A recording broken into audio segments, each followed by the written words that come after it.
Hello students, let's see the question. The question is, read the following statements about the class ascomycetes. ठीक है, तो हमें यहाँ पर जो ये स्टेटमेंट दिए हुए हैं ये एस्कोमाइसिटीज से रिलेटेड है.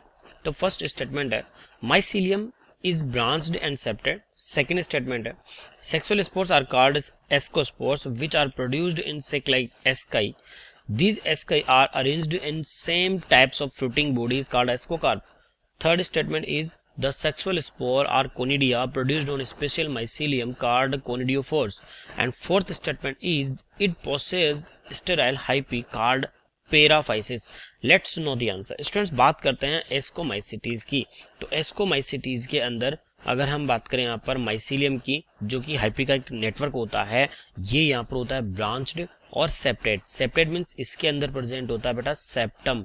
ठीक है, तो जब सेप्टम प्रेजेंट होगा, ठीक है, सेप्टम प्रेजेंट होगा तो इससे क्या होगा, जो साइटोप्लाज्म है वो तो क्या कर सकता है बेटा यहाँ पर क्रॉस कर सकता है.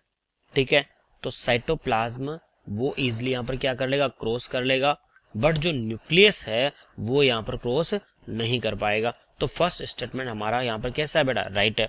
सेकंड स्टेटमेंट की बात करते हैं कि जो सेक्सुअल स्पोर्स होता है उसको हम जानते हैं बेटा यहाँ पर एस्को स्पोर के नाम से. ठीक है, और जो कि यहाँ पर एक सेक लाइक एस्की के अंदर क्या होता है, फॉर्म होता है, प्रोड्यूस होता है. ठीक है, तो इसके बारे में हम थोड़ा सा बात करते हैं. देखो, तो एस्कोमाइसिटीज जो होती है उसके अंदर जो सेक्सुअल जो रिप्रोडक्शन होता है वो 3 स्टेजेस में होता है. ठीक है, प्लाज्मोगेमी, कैरियोगेमी एंड मियोसिस.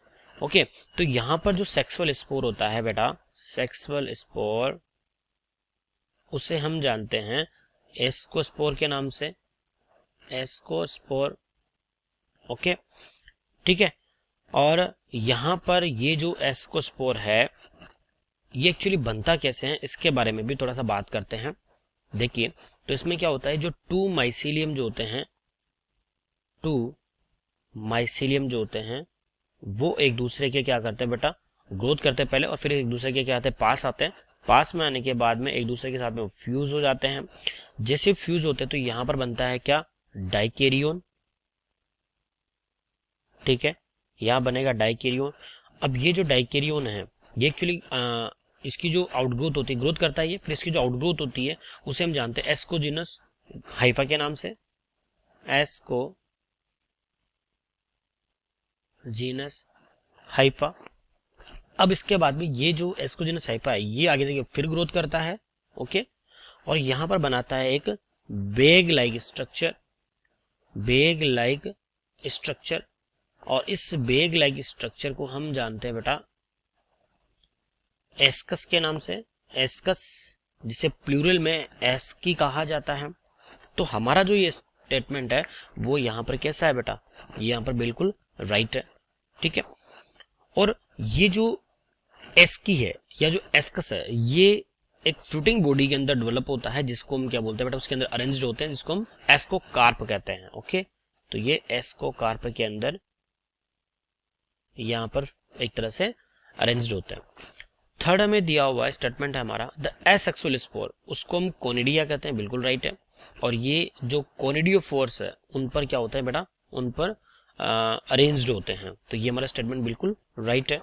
ठीक है, नेक्स्ट अगर हम बात करें इसमें जो स्टेराइल हाइपी होती है उसे हम पेराफाइसिस कहते हैं. तो ये स्टेटमेंट भी हमारा बिल्कुल राइट है. तो स्टूडेंट्स, अगर हम बात करें हमारे जो फर्स्ट, सेकंड, थर्ड, फोर्थ चारों स्टेटमेंट हमारे कैसे हैं, यहाँ पर राइट है. ओके, तो हमारा जो राइट आंसर हो जाएगा वो हो जाएगा option D is right answer, और बाकी की जो ऑप्शन है वो हमारे हो जाएंगे यहाँ पर wrong. Thanks for watching video.